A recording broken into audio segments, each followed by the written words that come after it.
On est à l'avant-dernier jour de la compétition Solar Decathlon Africa. Exact.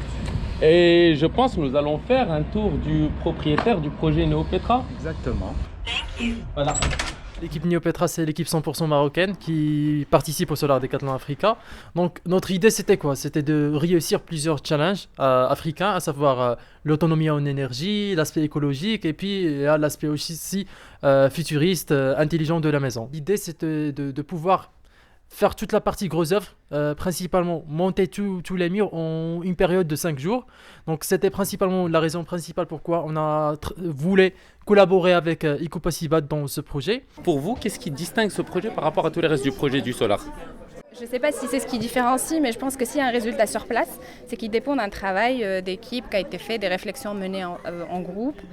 Les techniques utilisées visent à renvoyer un message à la société marocaine.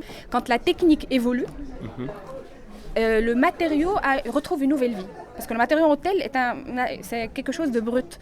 La transformation est dans le process. Et là, on voit qu'il y a vraiment une innovation sur les process. On a dû utiliser une technique pour faire des moules, pour créer des blocs de terre qui sont beaucoup plus grands que d'habitude, qui font 80 cm de longueur, sur 80 sur 40 d'épaisseur. Donc c'était vraiment des beaux bébés, on va dire. Donc c'était un peu l'innovation de ce chantier-là.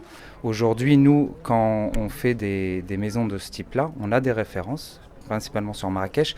Le plus important pour nous, ce n'est pas d'en parler, mais c'est de prendre le futur client par la main et de lui faire ressentir les apports de la terre, les apports de la domotique, les apports de pas mal de choses qui complètent l'éco-construction. L'idée, c'est vraiment de dupliquer ces maisonnettes intelligentes et écologiques dans une implémentation purement africo-africaine.